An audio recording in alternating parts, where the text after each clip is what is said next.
I Care a Lot, which is now streaming on Netflix in select countries including the US, and on Amazon Prime in other regions, is part comedy, part thriller, and part gangster movie.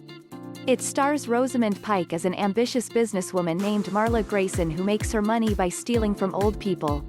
Technically, the racket Marla is running is legal. She's a court-appointed guardian who gets put in charge of an elderly person's assets when they are deemed unfit to care for themselves.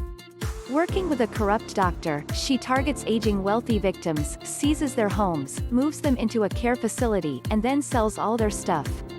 Unfortunately, Marla's latest old lady victim, played by Diane Wyest, just so happens to be the mother of a prominent Russian mob boss, Peter Dinklage. The ensuing gangster thriller that follows is entirely fictional. But is any part of I Care a Lot based on a true story? Is I Care a Lot based on a true story?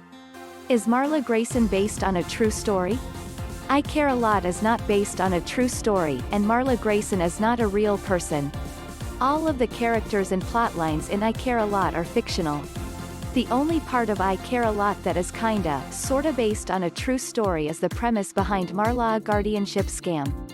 Writer-director Jay Blakeson was partially inspired by real-life news stories about shady guardians like Marla Grayson.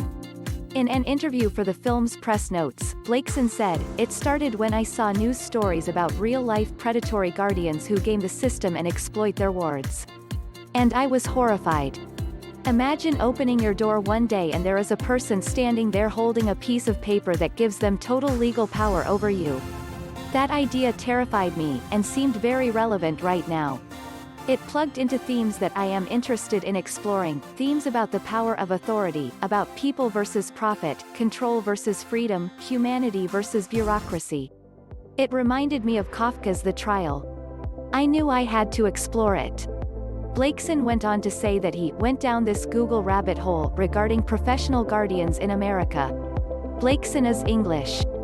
"I was reading lots of news stories and became horrified about the terrible things that so many of them were doing, especially given that most of their actions existed in a legal loophole," he said. "This provided a lot of themes that interested me, like ambition, the American dream, and humans becoming commodities. So the story started there. I sat and wrote it on my own, and very quickly it formed into what is now I Care a Lot." If you want to go down a similar rabbit hole that Blakeson did, check out New Yorker reporter Rachel Aviv's excellent 2017 essay on the guardianship phenomenon, How the Elderly Lose Their Rights. It's a great read, and no doubt inspired many elements of Blakeson's script. Watch I Care a Lot on Netflix.